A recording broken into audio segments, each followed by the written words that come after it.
नमस्कार दोस्तों। आजकल सोशल मीडिया पे इन नेताओं को लेकर बहुत चर्चाएं हो रही हैं। आम आदमी पार्टी के सांसद राघव चड्ढा, लेकिन भूल कर भी ऐसे लोगों को प्रधानमंत्री या मुख्यमंत्री मत बना देना, वरना देश एक अलग तरह के नेता के हाथ में चला जाएगा। बताओ तो सही, ऐसा कैसे हो सकता है जो एक नेता होकर के आम लोगों की बात करता है, महिलाओं के खिलाफ उल्टे सीधे नहीं बोलता, अभद्र भाषा का इस्तेमाल नहीं करता, किसी नेता की बुराई नहीं करता, बल्कि सभ्य, पढ़ा लिखा और स्पष्ट भाषा में संसद में आम जनता की समस्याएं पर आवाज उठाता है, एयरपोर्ट पे खाने के दाम भी कम करा देता है। अपनी फ्लाइट का वो पानी पीकर पेट भर रहा है कि कहीं 250 रुपए की चाय और 350 रुपए का समोसा। डिलीवरी वालों खानों पे भी बात करता है। नोटिफिकेशन के पीछे अक्सर एक इंसान होता है जिसे हम एक्नॉलेज नहीं करते। सर, मैं बात कर रहा हूं जोमेटो और स्विगी के डिलीवरी बॉयज की। आम लोगों की तकलीफें उठाता है, बाजार में मिलावट के खिलाफ आवाज उठाता है, हमारी सेहत की चिंता करता है। संसद में ऐसा भी होता है क्या? कोई संसद में ऐसे बातें करता भी है? खाने में मिलावट कम करने की बात, हेल्थ केयर सिस्टम पर सवाल, इंफ्रास्ट्रक्चर बढ़ाने की मांग। ऐसे नेता को वोट देना ही नहीं चाहिए। गलती से मुख्यमंत्री या प्रधानमंत्री भी मत बना देना। क्या वो मुख्यमंत्री या प्रधानमंत्री बनना चाहता है? कई लोग कहते हैं कि ऐसा पर्सनैलिटी राजनीति में होनी चाहिए, लेकिन सच में क्या राघव चड्ढा कभी मुख्यमंत्री या प्रधानमंत्री बन पाएंगे? जो वो करते हैं, क्या वो सच में रील्स के लिए है, या सोशल मीडिया कंटेंट के लिए बनाते हैं, या सच में बदलाव के लिए है? आखिर ये राघव चड्ढा है कौन, और अचानक जेन जी के बीच इतने लोकप्रिय क्यों हो गए हैं? चलिए जानते हैं विस्तार से। नमस्कार दोस्तों, मैं हूं मनीष निगम और आज बात करेंगे भारत के एक ऐसे dynamic popular young politician Raghav Chadha के बारे में। राघव चड्ढा सोशल मीडिया पे काफी फॉलो किए जाते हैं। ये अलग अलग प्रोटेस्ट और स्ट्राइक को ध्यान से देखते हैं और उनका विश्लेषण करते हैं और फिर इन्हीं मुद्दों को संसद में उठाते हैं। अपने राजनीतिक करियर में उन्होंने पर्यावरण पर भी बात की है, चाहे यमुना की बात हो या पानी के पुनर्चक्रण की बात हो। वे पर्यावरण जागरूकता पर हमेशा बोलते हैं। हाल ही में गीग वर्कर्स की स्ट्राइक हुई। संसद में उन्होंने कहा कि गीग वर्कर्स इनविजिबल व्हील्स हैं। वे शहरी अर्थव्यवस्था की रीढ़ है, लेकिन उसकी जिंदगी नरक जैसे बनती जा रही है। कम वेतन और ज्यादा दबाव। उन्होंने खुद डिलीवरी बॉय से मुलाकात की। धूप, बारिश, ठंड, हर हालत में समय पर डिलीवरी की दबाव। उन्होंने 10 मिनट में डिलीवरी का मॉडल पर सवाल उठाया। ब्लिंकिट, स्विगी, जोमेटो जैसे कंपनी के विज्ञापनों पर आपत्ति जताई और बाद में 10 मिनट की डिलीवरी का प्रचार बंद हुआ। इंश्योरेंस और सुरक्षा पर भी बात हुई। फ्लाइट टिकट और एयरपोर्ट फूड प्राइस पर भी उन्होंने आवाज उठाई। इसके बाद सिविल एविएशन मंत्रालय ने उड़ान यात्री कैफे शुरू किया, जहां 200 से 300 रुपए की पानी की बोतल सिर्फ 20 रुपए में मिलने लगी, चाय 10 रुपए में, कॉफी 20 रुपए में मिलने लगी। 2026 के बजट सत्र में उन्होंने मेडिकल इंफ्रास्ट्रक्चर पर भी सवाल उठाया। One nation one medical treatment की बात कही। कहा अमीर लोग वर्ल्ड क्लास ट्रीटमेंट लेते हैं और गरीब बिस्तर का इंतजार करते करते मर जाते हैं। नेशनल हेल्थ पॉलिसी 2017 में 2.5% जीडीपी खर्च की बात थी, लेकिन असल में खर्च काफी कम है। मिलावटी खानों पर भी उन्होंने संसद में लंबी सूची रखी।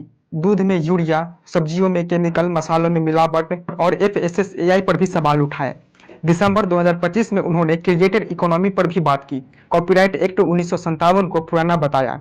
कहा कि यूट्यूब और इंस्टाग्राम जैसे एप्लीकेशन से आज लाखों लोग अपनी रोजी रोटी कमाते हैं। वीडियो हटाने से पहले लीगल ड्यू प्रोसेस होना चाहिए। उन्होंने राइट टू रिकॉल की भी बात कही। अगर जनता चुन सकती है तो जनता को हटाने का भी अधिकार होना चाहिए। मिडिल क्लास इकोनॉमिक पर बोझ, 7% महंगाई और 5% वेतन की बढ़ोतरी, मतलब 2% की असली कटौती। युवाओं को माइग्रेशन पर भी सवाल उठाए।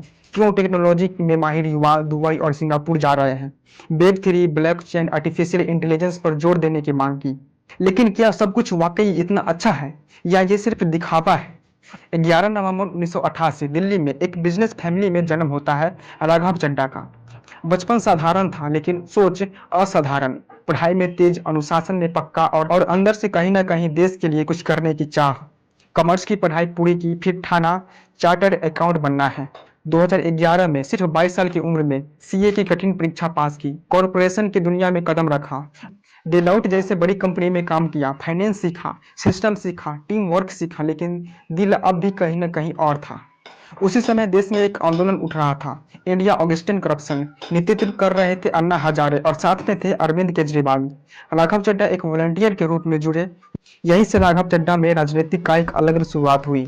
आंदोलन खत्म हुआ, लेकिन एक नई पार्टी बनी, आम आदमी पार्टी। राघव चड्ढा संस्थापक टीम का हिस्सा बने, पार्टी का मैनिफेस्टो ड्राफ्ट किया और जल्द ही पार्टी के स्पोकन पर्सन बन गए। टीवी डिबेट, मीडिया ब्रीफिंग, साफ भाषा, तर्क के साथ जवाब, बिना चिल्लाए, बिना अभद्रता के साथ।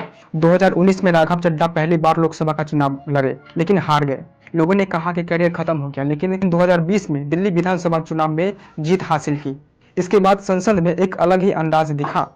गिग वर्कर्स की बात कही, डिलीवरी बॉय की सुरक्षा पे सवाल उठाए, 10 मिनट डिलीवरी मॉडल पे सवाल, एयरपोर्ट पर महंगे खाने के खिलाफ आवाज उठाए, मिडिल क्लास यात्रियों की बात कही, हेल्थ केयर सिस्टम पर सीधा सवाल किया, one nation one medical treatment की बात कही, मिलावटी खानों पे एक लंबी सूची बनाए, फूड सेफ्टी पर पूरा ध्यान दिया, महंगाई पर बात किया, टैक्स पर सवाल किया, युवाओं के माइग्रेशन पर चिंता की, blockchain, artificial intelligence, web 3, social media पे मजबूत पकड़ बनाया। और इसी प्रकार युवा पीढ़ी की लोकप्रियता बढ़ती चली गई और फिर बॉलीवुड अभिनेत्री परिणीत चोपड़ा से शादी करके सुर्खियों और बढ़ी। लेकिन राजनीतिक सिर्फ भाषाओं से नहीं चलती, जमीन पर संगठन चाहिए, संगठन की ताकत चाहिए। दिल्ली और पंजाब की बाहर पार्टी काफी कमजोर पड़ गई थी और सोशल मीडिया पे ही पड़ते थे। तो दोस्तों, क्या राघव चड्ढा भविष्य के मुख्यमंत्री है? क्या वो प्रधानमंत्री के दौर में होंगे या सिर्फ सोशल मीडिया पे एक नाम बनकर रह जाएंगे? और असली खेल तो अभी बाकी है, क्योंकि राजनीतिक में कहानियां एक दिन में नहीं बदलती, बल्कि धीरे धीरे करवट जरूर लेती है।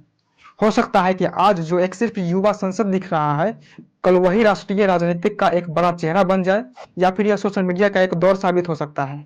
तो दोस्तों, आप राघव चड्ढा के बारे में क्या सोचते हैं, कमेंट बॉक्स में जरूर बताइएगा। और चैनल पर पहली बार आए हो तो सब्सक्राइब जरूर कर लीजिएगा। मिलते हैं किसी अच्छे वीडियो के साथ।